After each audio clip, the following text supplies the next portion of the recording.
Bonjour à tous, bienvenue dans le 7-8 Société. Pas de viande, ni de poisson, ni de fruits de mer. Depuis le 1er novembre, toutes les cantines scolaires de la maternelle à la terminale doivent proposer au moins une fois par semaine un menu végétarien. Cette nouvelle mesure est inscrite dans la loi Egalim, une mesure qui divise parfois.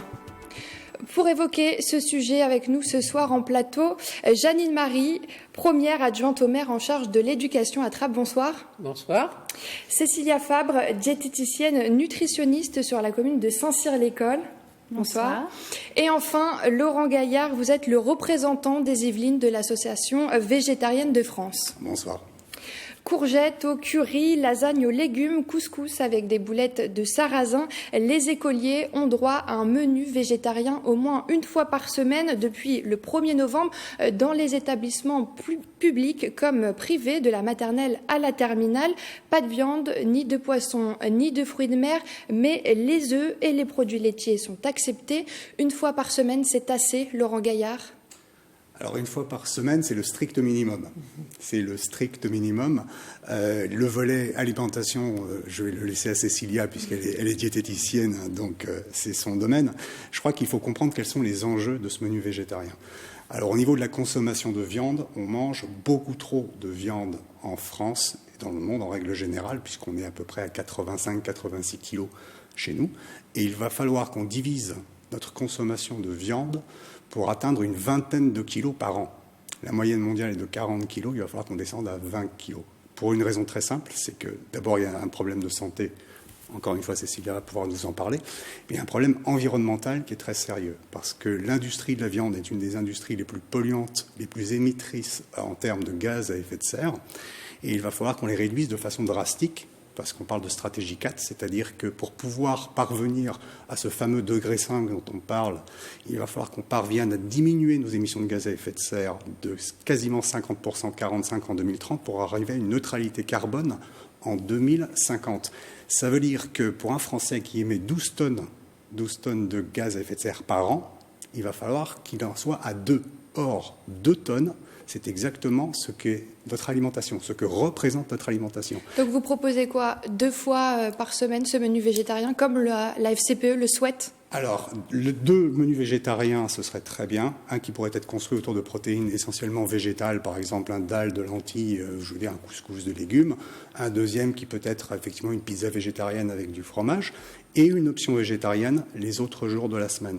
Mais pour revenir effectivement encore une fois sur ces fameuses 2 tonnes que représente notre alimentation, c'est savoir que 89% de ces émissions sont dues aux produits animaux et 75% pour les bovins et les produits laitiers. Donc effectivement, c'est un minimum, strict minimum, c'est ce menu. Ensuite, un deuxième, ce serait déjà une bonne avancée, beaucoup plus conforme aux recommandations internationales, et avec une option, les autres jours de la semaine, qui effectivement permettrait aussi de résoudre le problème du sans porc et du sans viande, qui est effectivement toujours un petit peu teinté de petits problèmes. Alors, Jeannine Marie, à Trappes, aujourd'hui, les élèves ont mangé betterave, sauce fraise balsamique, en plat, une omelette au fromage épinard et pâte en gratin, et en dessert, un yaourt nature et une pomme. C'est donc un menu végétarien. Et hier, les enfants avaient des tomates en entrée et en plat, des lentilles et quinoa à la provençale. Mais un deuxième choix était possible pour les écoles élémentaires, uniquement des lasagnes au bœuf. C'est donc un repas végétarien imposé, comme le veut la loi, mais également un autre plat si les enfants le désirent? Alors, nous, on avait commencé bien avant tout ça.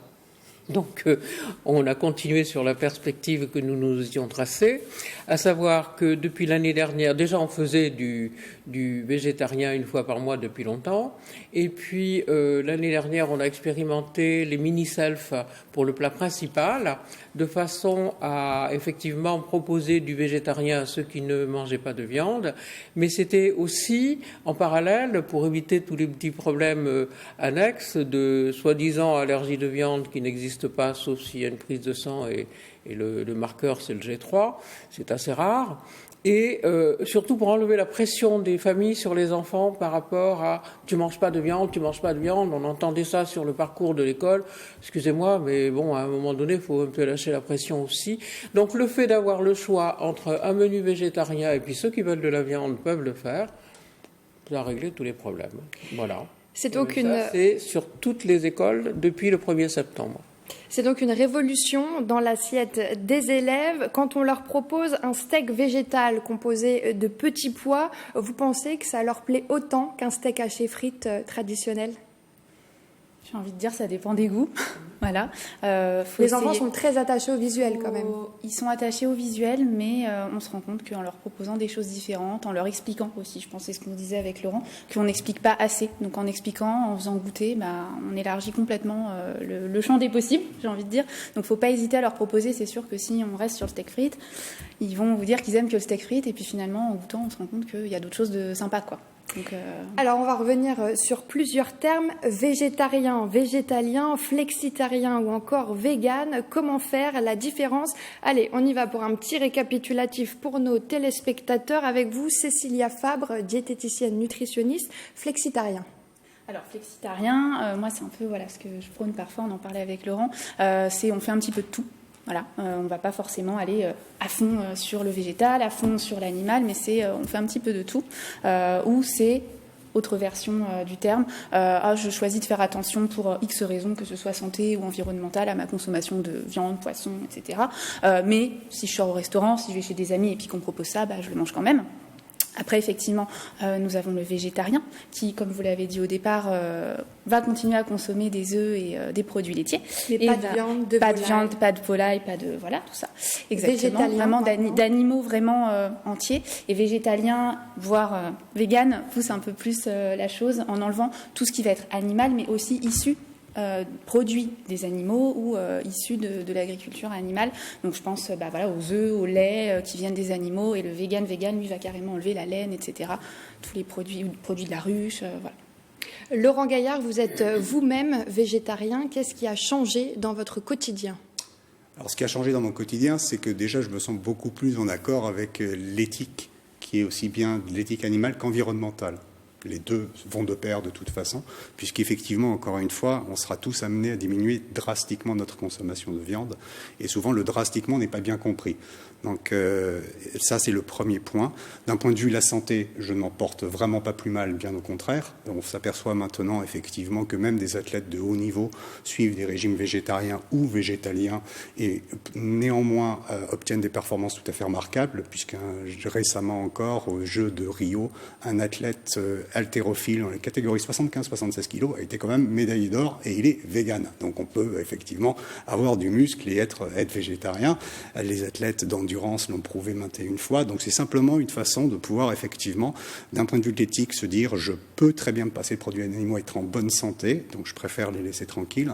Et ensuite, pour l'environnement, c'est le levier le plus efficace que l'on ait actuellement pour pouvoir diminuer nos émissions de gaz à effet de serre. Le plus efficace. Comme vous, 5% des Français sont végétariens ou végétaliens. D'après une étude, la restauration collective se plaint d'absence de corpus de recettes adaptées pour les menus végétariens. Attrape, vous avez une commission menu pour élaborer ces repas ? Il y a une commission menu qui élabore pour les 2 ou 3 mois qui viennent les menus, avec une diététicienne depuis toujours. Et moi, je n'ai jamais rencontré de problème particulier.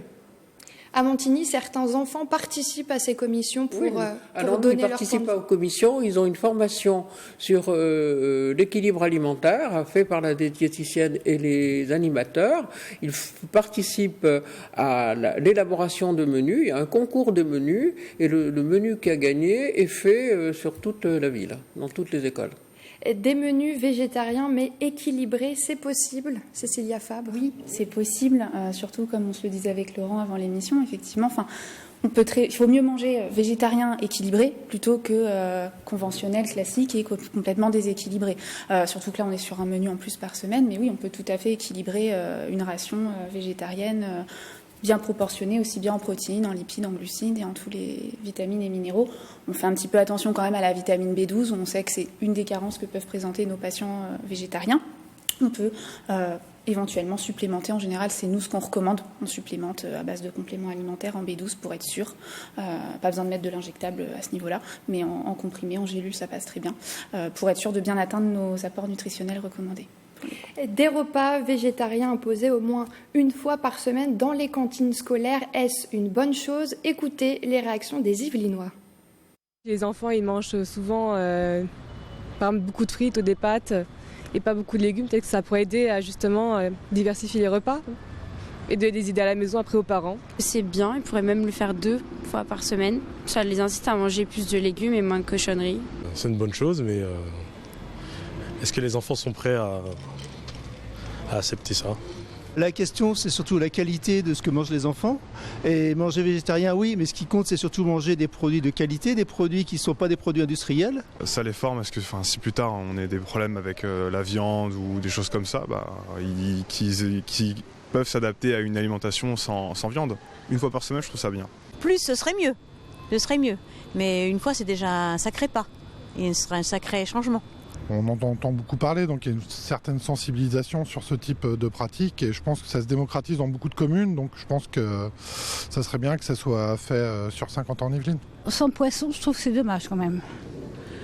Totalement végétarien. Après, il ne faut pas qu'ils aient des coups de pompe l'après-midi. Est-ce que c'est suffisamment nourrissant, un repas comme ça pour un enfant pour toute la journée? Je ne suis pas sûre, quoi.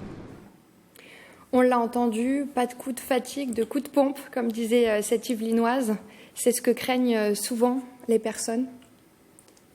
Effectivement, le coup de pompe, encore une fois, la nourriture végétarienne bien équilibrée, bien menée, vous offre une quantité de glucides largement suffisante, je veux dire qu'ils sont quand même le carburant, ce qui nous sert pour notre énergie, des fibres, donc qui sont aussi des aliments qui permettent d'être rassasiés. Donc non, si des enfants mangent ce qui est dans l'assiette, il n'y a pas de problème. Sachez que quand même 50% du gâchis alimentaire, c'est la viande, le poisson qui est jeté. 50%. Le gâchis alimentaire est absolument astronomique. Sur la planète, c'est 30% de notre alimentation qui est jetée. Et dans la restauration scolaire, c'est essentiellement les produits carnés et les poissons. Donc, il n'y a absolument aucune inquiétude à avoir quant à une baisse d'énergie ou un coup de pompe quand on a un repas végétarien dans l'assiette et qu'on l'a mangé. Le tout, c'est de le manger. Vous confirmez ? Alors, le coup de pompe, souvent, vient pas du tout, effectivement, d'un repas qui serait plus de ce type-là, et au contraire, on est souvent plus riche en glucides et bons glucides qu'on appelait autrefois sucre lent, qu'on appelle plus comme ça, qu'on appelle glucides complexes. Voilà. Le coup de pompe vient souvent d'une mauvaise régulation de la glycémie. S'il y a des patients à moi qui nous écoutent, ils ont entendu ça en long, en large, en travers. On fait tous ça avec nos glycémies journalières. Le coup de pompe, il vient quand on a la petite hypoglycémie réactionnelle, mais ça vient pas d'un côté des protéines, en fait. C'est je mange quelque chose de très sucré d'un coup, index glycémique haut, et puis je redescends d'un coup. Et là, effectivement, apparaît le coup de pompe. Donc, le coup de pompe, vraiment, comme on peut le ressentir, vers 10h30, 11h, en général, en France, avec les petits déjeuners qu'on a, ne vient pas d'un problème d'apport en protéines ou quelque chose de végétarien, d'une protéine végétale ou animale. Il est certain, par contre, que sur l'effet rassasiant, oui, on le sait très bien, c'est les protéines qui vont venir nous caler, mais aussi les fibres. Donc là, on aura quand même des protéines, on aura aussi beaucoup plus de fibres. Donc, d'un point de vue rassasiement, satiété, on n'aura pas de souci. Et je dirais même plus que du coup, on aura peut-être moins de coups de pompe, puisque les fibres, en fait, ont plein de propriétés extraordinaires, mais aussi et surtout celle de limiter l'absorption du gras et du sucre alimentaire, pour ainsi dire, et d'absorber plus ou moins l'eau. Donc du coup, elles vont mieux réguler ce qu'on appelle les glycémies postprandiales, c'est-à-dire les glycémies qui suivent le repas. Donc du coup, on va avoir une meilleure régulation de ces glycémies postprandiales, donc on va avoir tendance justement à peut-être avoir moins de coups de pompe dû à une hypoglycémie réactionnelle, et on sera de toute façon calé, puisqu'on aura eu un minimum d'apport en protéines, on sera bien riche en fibres. Les œufs reviennent souvent dans ces menus. Est-ce qu'il y a un problème de réglementation ? Pas à ce jour. Pas à ce jour. On avait dans l'ancienne diététique des recours, même sur nos patients hypertriglycéridémiants ou hypercholestérolémiants, à nous dire attention à leurs œufs et leurs fromages. Et puis on a fait une étude, on a fait 2 cohortes. Une, on leur enlève les œufs et le fromage, et l'autre, on leur a laissé. Puis on nous a dit, en fait, le résultat est le même. Donc, fichez-leur la paix et laissez-leur leurs œufs et le fromage. Donc, non, pas de souci. Quels sont les retours que vous avez eus, Janine Marie, sur ces repas végétariens ? Quand j'ai posé la question, on est allé voir tout de suite les effets l'année dernière. Et les enfants étaient satisfaits et soulagés d'un côté, puisqu'il n'y avait plus la présence de la viande dans l'assiette. Et lorsqu'on fait la chasse au gaspillage, puisqu'il y a dans les écoles maintenant le pesage de ce qui est jeté, on s'aperçoit que c'est en baisse régulière, et notamment cette année, avec la mise en place des mini-selfs pour le plat principal. Donc c'est positif. Les enfants sont très satisfaits. Et le coup de pompe, il vient surtout de ce qu'on absorbe le matin au petit déjeuner. Voilà. Parce que on avait eu la discussion ici, le petit déjeuner, ça peut être un verre d'eau, un verre de lait, ou alors un repas, comme moi j'en connais, qui font. Hein, voilà. Et encore une fois, la qualité. Et la qualité, forcément. Et la qualité, c'est pas forcément la quantité, mais c'est la qualité de ce que l'on mange. Comme les enfants. Les aliments bruts, ça, je crois que c'est vraiment très important. Actuellement, on mange 60% de protéines animales, 40% de végétales. Il faudrait inverser déjà cette tendance dans un premier temps, et ensuite mettre justement au cœur de l'assiette des légumineuses qui sont à la fois riches en protéines et en fibres et qui ont un indice glycémique très bas. Et pas que. Exactement. Et un indice, encore une fois, glycémique très bas qui permet précisément d'éviter ces coups de pompe. Donc elles ont vraiment toutes les vertus. L'indice glycémique est important. Ouais. 59% des Français sont favorables à l'introduction des repas végétariens dans les cantines scolaires, une posture plus marquée chez les jeunes générations. 74% des 18-34 ans sont favorables à ce que ces repas soient proposés dans les cantines. Donc c'est des personnes 18-34 ans un peu plus jeunes. Est-ce qu'on peut parler d'effet générationnel ? Je pense qu'il y a un effet plus de communication sur tout ça. Tout à fait. Je crois que les gens sont tout à fait conscients de ce qui se passe sur la planète. Ils ne savent pas toujours comment réagir, mais lorsqu'on leur offre la réaction, ils adhèrent à cette réaction. Et nous, sur la ville, on est en train de travailler le label Ecosar, qui est un label de qualité bio, qui fait des circuits courts, on est déjà dedans. Les produits locaux, on est déjà dedans. Donc, ça devrait se passer sans problème. Mais on est tout à fait dans cette veine volontaire d'aller dans ce sens-là. Et l'éducation qui est faite aux enfants va aussi dans ce sens. Les élèves mangent entre 2 et 4 fois trop de viande dans les cantines. Avec ces repas végétariens, les protéines animales sont remplacées par des protéines végétales ou céréales. Vous pensez que par ce biais, les enfants se poseront des questions sur la réduction des protéines carnées, Cécilia Fabre ? Ça dépend de l'âge. Et puis j'ai envie de dire... expliquons aussi, parce que c'est ce qu'on s'évoquait avec Laurent. Je ne suis pas convaincue qu'il y en ait beaucoup qui remarquent, surtout s'ils sont plus petits. Je pense aux jeunes élémentaires, les maternelles, n'en parlons pas, mais je ne suis pas convaincue qu'on va tilter que, tiens, là, il n'y a pas de viande, il n'y a pas de poisson. Donc c'est bien beau de faire quelque chose, mais il faut leur expliquer. Il faut leur attirer l'attention, il faut leur dire, tiens, est-ce que tu as remarqué ? Et puis expliquer la démarche, expliquer la raison. Toujours, expliquer, il faut en parler, quoi. Les plus grands se positionnent. 34% des Français sont flexitariens. Ils ont globalement diminué leur consommation de viande et de poisson. Vous en parliez tout à l'heure, Laurent Gaillard. Vous pensez que c'est à cause de la production de viande industrielle ? Alors, la production de viande industrielle est absolument incontournable compte tenu des volumes que l'on consomme. En France, c'est 80% de notre production, 95% des porcs sont élevés sur caillebotis, 83% des poulets de chair, 68% des poules pondeuses, 99% des lapins. C'est absolument colossal. Donc effectivement, ces animaux-là, il faut les nourrir, donc ça demande énormément aussi de quantité de nourriture. Je veux dire qu'en France, par exemple, la moitié des céréales que l'on produit partent à l'exportation. Sur l'autre moitié, vous en avez 30% qui sont donnés aux animaux, 10% pour les êtres humains, donc 3 fois moins, et 10% pour les agrocarburants. Au niveau mondial, tout le monde s'est ému de voir l'Amazonie brûler récemment. C'est oublié un peu vite que malheureusement l'Europe est le deuxième importateur mondial de soja brésilien, que la France, on passe 3 millions de tonnes par an, et que ça sert essentiellement à nourrir 50% la volaille, 24% de nos porcs, 16% de nos vaches. Donc effectivement, on a eu tous une empreinte forêt externalisée de 350 mètres carrés par Français, 60% à cause du soja, qui encore une fois nourrit des animaux. Donc c'est un gâchis invraisemblable de ressources, c'est une source de pollution insoutenable, et effectivement ce flexitarisme dont on parle sera efficace si jamais on a des ordres de grandeur en tête qui nous permettent effectivement de voir ce que c'est exactement que de réduire sa consommation de viande. Là encore, passer de 86 à une vingtaine de kilos, c'est très conséquent. Et c'est à ça qu'il va falloir préparer les gens. Et l'éducation est là, l'école est là pour ça également. Elle a son rôle à jouer. Et ce menu végétarien permet effectivement enfin de pouvoir aborder cette problématique. La viande, justement, c'est ce qui coûte souvent le plus cher dans les repas. Avec ces menus végétariens, est-ce que le coût des repas a diminué à Trappes ? Il a augmenté ? C'est le contraire, puisqu'on offre de la qualité. Voilà. Et la viande que l'on sert aux enfants, c'est de la viande que l'on va choisir sur pied dans une ferme yvelinoise, et 3 mois après, ou 4 mois ou 6 mois, elle est consommée. Donc on sait, et ils sont nourris essentiellement avec des végétaux.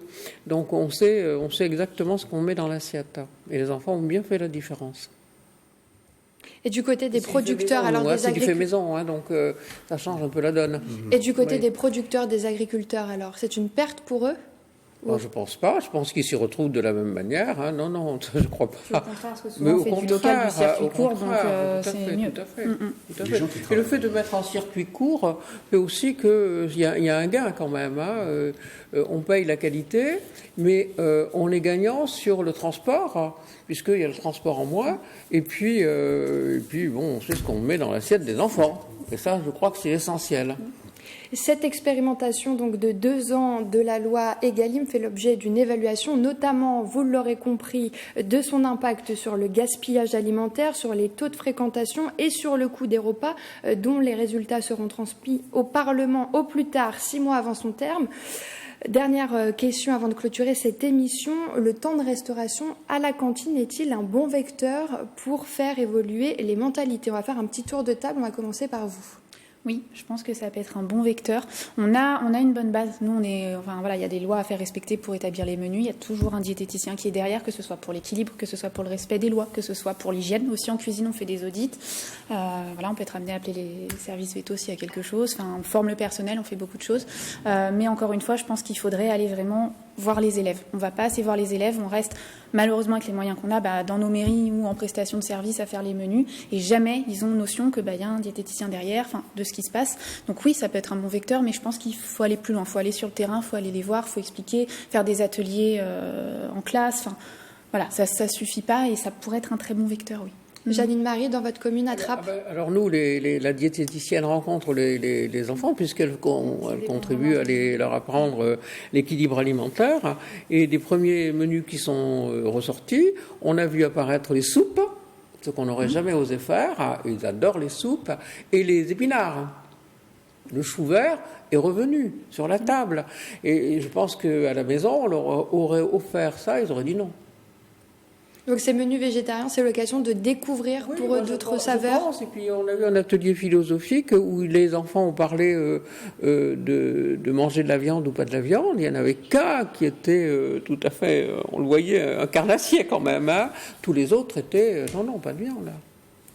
Donc c'est en train de prendre, je pense, dans cette jeune génération, et on pourra être surpris à l'avenir. Laurent Gaillard. Plus 15 ans, il faut être patient. Oui, moi je me réjouis d'entendre tout ça. C'est formidable, j'entends effectivement. Oui, je trouve que c'est éducatif. Il y a effectivement des changements qui s'opèrent à l'heure actuelle, qui sont nécessaires, et c'est réjouissant et très rassurant de voir qu'effectivement, d'un point de vue des professionnels de l'alimentation que des élus, d'accueillir ça les bras ouverts, de faire en sorte que ça se passe bien, parce que ça peut être tout à fait heureux, tout à fait joyeux. L'alimentation végétarienne est goûteuse, elle est saine. Et effectivement, on peut aborder des problèmes comme celui de l'éthique, et je crois que tout le monde a y gagné. 2 ans, vous pensez que c'est assez pour faire évoluer les mœurs et changer ces mentalités? Non, moi je ne pense pas. Parce que il y a des mentalités chez les parents qui sont quand même bien ancrées. Et si on n'a pas la viande, on a l'impression qu'on est déficitaire de quelque chose. Non, ça peut être remplacé par autre chose. Parce qu'on a les idées reçues justement des parents s'ils n'ont pas de viande. Et puis les professionnels, parce que nous, on est quand même formés très diététiques traditionnelle à l'ancienne, et je pense qu'il faut qu'on sache aussi, nous autres diététiciens nutritionnistes, s'adapter aux nouvelles recommandations. Moi, j'ai besoin par contre qu'on me sorte une étude comme quoi, oui, c'est bien ou c'est pas bien, ou voilà, je veux du factuel, je veux du scientifique, du médical. Mais si on m'apporte par A plus B que ça peut être très bien, je sais très bien équilibrer une ration comme ça, et il faut qu'on sache évoluer et qu'on reste pas...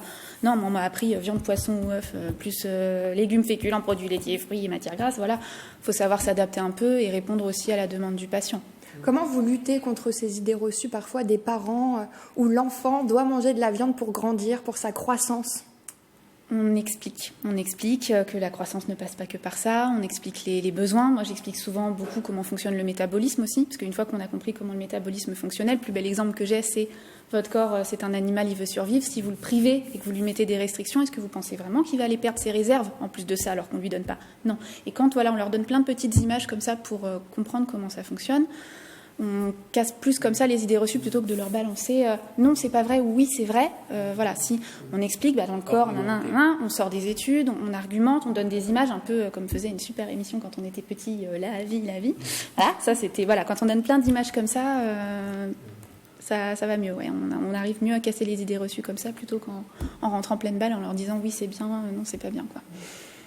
En disant oui c'est bien, non c'est pas bien, on porte déjà un jugement. Exactement. Et donc puis ça, il faut mettre puis le patient est quand même libre aussi de quel que soit l'âge de choisir sa thérapeutique avec l'accord des parents lorsqu'on est mineur, en tout cas jusqu'à 16 ans, mais à nous aussi professionnels de santé, tant qu'au niveau médical on sait ce qu'on fait et qu'on a jugé de l'état du patient et si c'est possible ou pas, à nous aussi d'entendre leurs demandes, leurs desiderata et de mettre en place ce qu'il faut pour répondre à leurs demandes et leurs envies avec de la sécurité, mais il ne faut pas non plus non, l'équilibre c'est ça, et puis ce que tu veux, je m'en fiche quoi. Faut savoir s'ouvrir un petit peu et faire au mieux pour le patient en étant toujours dans la santé.